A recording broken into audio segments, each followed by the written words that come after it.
In a bid to boost tourism, the Department of Home Affairs has relaxed some of the travel requirements to make it easier for travellers to visit South Africa. The department says it admits about 10 million international visitors to the country annually, including tourists, business travellers, investors and neighbours. It has therefore committed to playing an active part in increasing these numbers.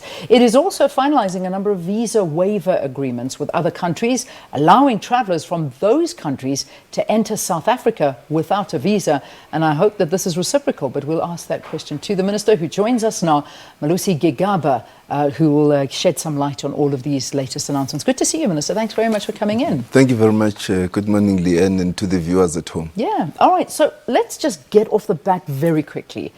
Do you admit you made a mistake when you initially announced these visa regulations back in 2014? No, we did not make a mistake. We were correct in the decisions we made. We were clear that as we developed our capacity, we would relax some of the requirements. We could not introduce an e-visa then. We are ready to introduce it next year, and that's why we take the steps we've taken now. The requirement to protect children must never be undermined. I made a very passionate plea yesterday, and I still make it now. We must never at any moment undermine the need to protect children. Child trafficking is a very serious crime. It's taking place internationally, it's taking place in our country.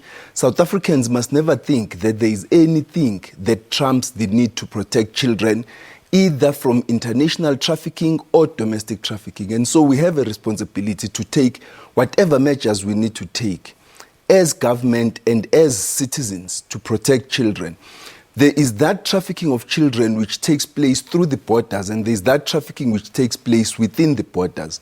And the measures that we have taken have ensured that we prevent a lot of trafficking of children through our borders. But we now have taken measures, including the training of our immigration officers, that have ensured that we can introduce certain relaxations that will ensure that even as we introduce the measures we introduced yesterday, but we are able to continue protecting the children in the manner that helps us to continue achieving our objectives. So we didn't make any mistakes, and we will continue to be robust in undertaking our responsibilities towards protecting children. Yeah, I mean, what did you base, besides the protection of children, and I understand that being at the core of it, because we have to protect our children at all costs, and I understand what you're saying, but this was to the detriment of tourism to South Africa. It really was. The amount of tourists that were turned away from South Africa that had travel arrangements, and believe me, to win them back is going to be one of the most difficult tasks for any tourism agency, and say, why must I go back there? It's a far place to get to. It's left a bitter taste in a lot of people's mouths. Now there's this about turn, and we now expect them to come back, and I'm not sure it's going to work. Look, it is going to work. Remember that we also didn't take this regulation out of our heads. There is an act which was passed by Parliament. There are two bases from which we took this regulation. One is the Children's Act, which said that we need parental consent when somebody is traveling through our borders with children, which is the custodian of which is the Department of Social Development. And so we had to implement a regulation which gives effect to that Children's Act. But secondly, there was a court order around early 2000s, which also gave effect towards the same requirement. And so we were implementing both a court decision and a requirement of an act of Parliament. So we didn't just sleep and wake up to decide that we are now going to implement a stringent regulation that we just sucked our thumbs and decided to implement. But we believe that we have a lot of work to do. We are going to do that work. We are discussing with the Department of Tourism. We will engage with Tourism SA, and we will also engage with different chambers of businesses and commerce that are based in the country. We also have been in continuous discussions with IATA about the same issues, so that we are able to take this message internationally. Everybody internationally is looking for tourists. There is an increase in the number of tourists, particularly from Asia, both in the numbers and the spending power of tourists, especially from Asia and Europe. We want to tap into those markets. And so the Department of Tourism and the Department of Home Affairs are working together to tap into those markets so that we can bring them on board. We are looking into the African markets, particularly the big tourism markets in Africa, Kenya, Nigeria, to see how we can tap into those markets and benefit from those markets as well. Yeah, which is all well and good, and we do need this, and I think it's a very, very important aspect. I just want to put the issue of the child trafficking to rest. And Minister, I'm going to get slightly personal because this is what the rumours are. They're doing the rounds, and perhaps you can address them. Is that people are saying that it happened personally to you, and that was why it was introduced, that your daughter was taken on a trip and it was without your consent. Did it happen? Was it something that hit you personally that you felt it's unacceptable and this shouldn't happen to other people? Do you want to speak about that and get that over and done with? No. My child was not trafficked. It's absolute hogwash. I know the person who tweeted about that. She was talking about something that was absolute bollock.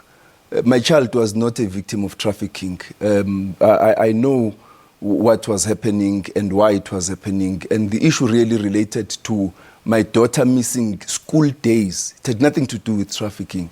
And I would never bring a personal issue into my professional work. And so it's, as I say, it's absolute bollock to bring my personal experience into this. The issue, as I came into office in 2014 May at the Department of Home Affairs, had to do with a law which had been passed while I was not at Home Affairs. So I wouldn't walk into office carrying personal baggage that I was going to dump into the department as I walk into office. These regulations had been worked on by the department while I was Minister of Public Enterprises. And as I walked in, they were here sitting on my desk. We finalized them, and I had to announce them and introduce them. They had already been taken through processes. The law had been passed by Parliament, approved by Cabinet, signed by the President.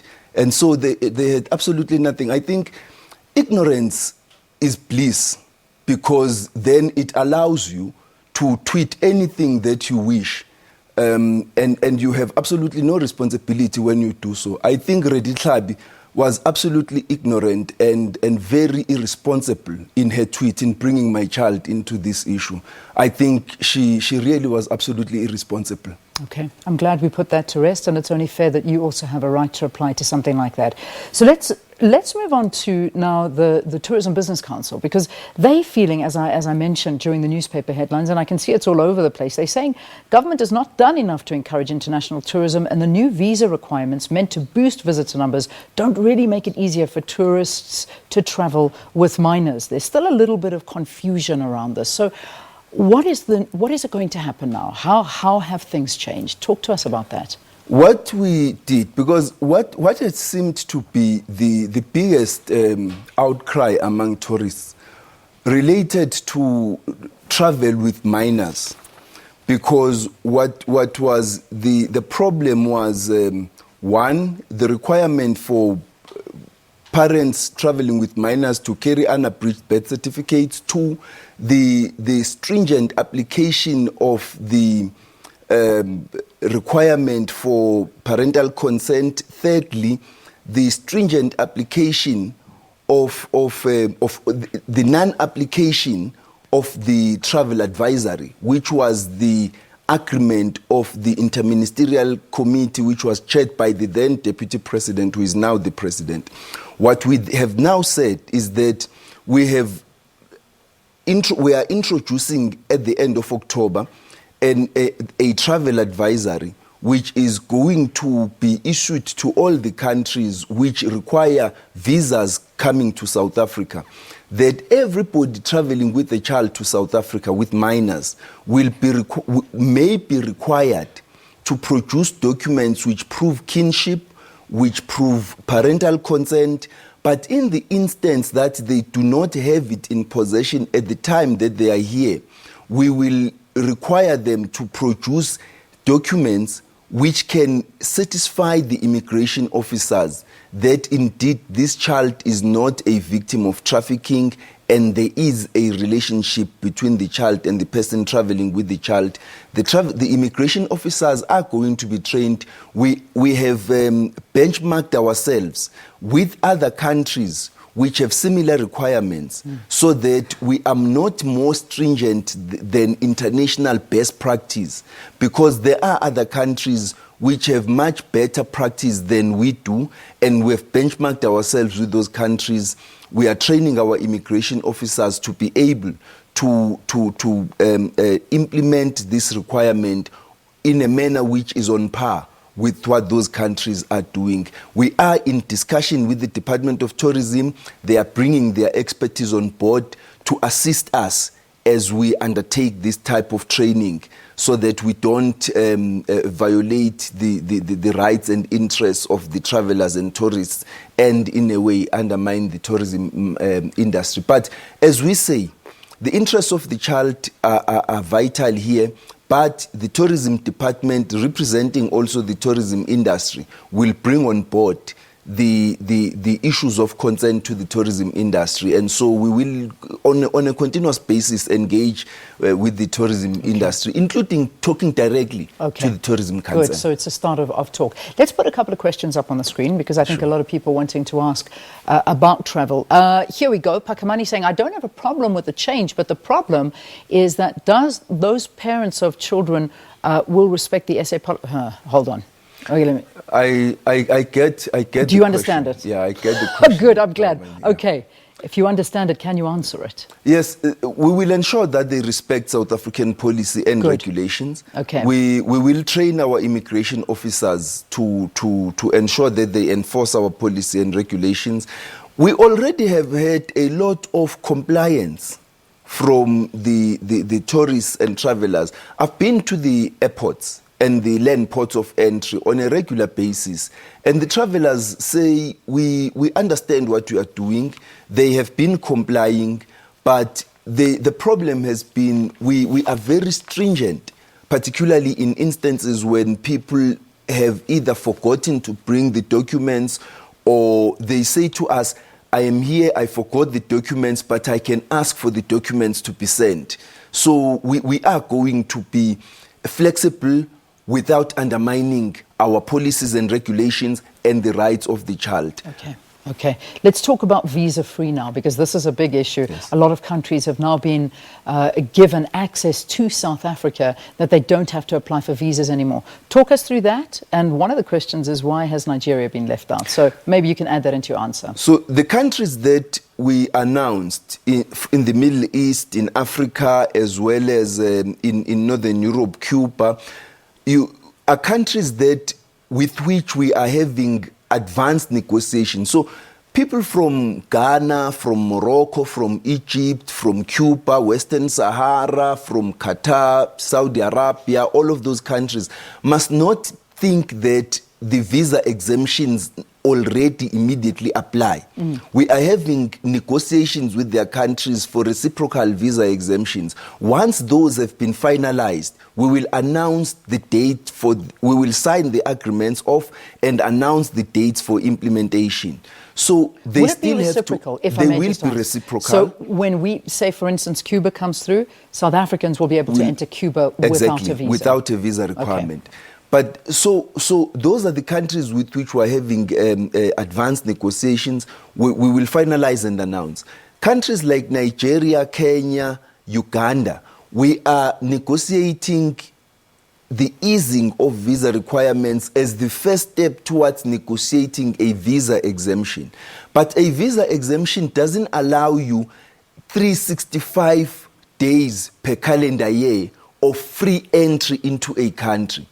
It is only limited to between 30 and 90 days, depending on the nature of the agreement. Fair enough. Now, many people, for example, in our neighboring countries, think that, for example, people from Zimbabwe, think that because we have a 90-day visa exemption with Zimbabwe, they think they can come to South Africa for 90 days, and on the 90th day, they go to the border gate, cross back, hit a U-turn, and get a new 90-day a new 90-day visa exemption, which means that they live in South Africa for 365 days, which they just keep renewing by going to cross and coming back Yeah.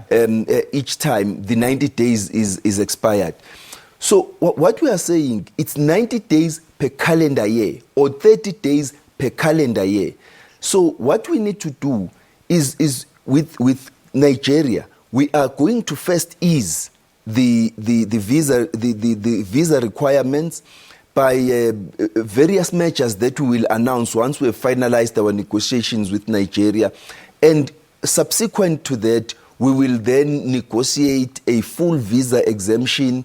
And once we have done that, we will announce it as well and move in that step. It's a gradual process. Okay, very quickly if we can, I just want to get through one or two. We've got 3 minutes left. So here is, ask the Minister when his department will finalise the Zim dispensation visa. We had said around October because we were experiencing some technical difficulties and it's large numbers that we are dealing with. So around the end of October we should. Okay, DRC, someone's saying here that 15 of the 16 SADC countries do not require visas to visit South Africa. Why the exception of the DRC?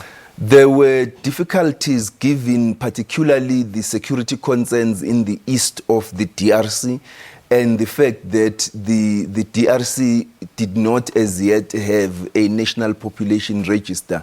It becomes difficult for us to know who is a citizen of the DRC, but it's a matter that we are in discussions with the government of the DRC on, and we should finalize that with the government of the DRC and we will deal with it. Okay, another issue which is quite, I think it's a great achievement as well, long-term multiple entry visas. This is something that can now be obtained within 5 days of application because a lot of business people and a lot of travellers get very frustrated trying to get visas to come into South Africa. And a person also doesn't need to be there in person. It can be couriered to attract people because it was initiated that you had to be at a certain office or you had to travel from where you were staying to the visa, go in person. But that has changed as well. How's that going to be different? When's that coming into effect?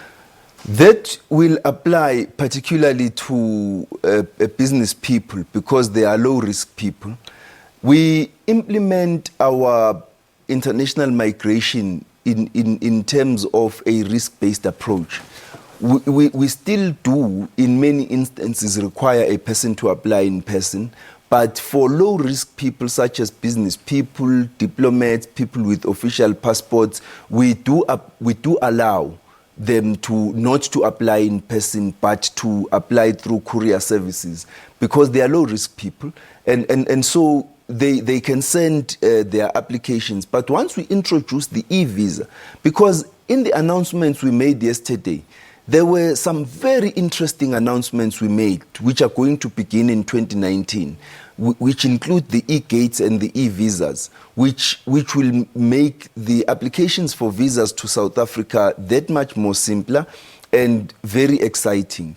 So the application through the courier services will enable a person to apply by sending their application to us. We process it and send their visa back to them. We will take the biometrics, their biometrics when they arrive at our international airports and then process their entry into the country. Yeah, but all of this obviously, and Minister, we wrap this up because people still having a concern, very happy that there has been an easing of regulations, but the reality is that internal safety can never be compromised, and that Absolutely. At borders they've got to be tightened. There are issues of fraud and corruption. In fact, one of our viewers said that they have evidence of fraud at Home Affairs.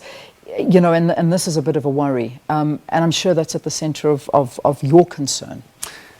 We have a counter-corruption unit which has been very active in countering corruption and fraud in the department. A lot of people have been arrested, both officials and citizens, members of the public who've been arrested for fraud and corruption. But that is why the statement yesterday spoke extensively of the Border Management Authority and the need to ensure that the Border Management Authority is established without delay, because its continued delay is a matter of grave concern to us in the Department of Home Affairs. We have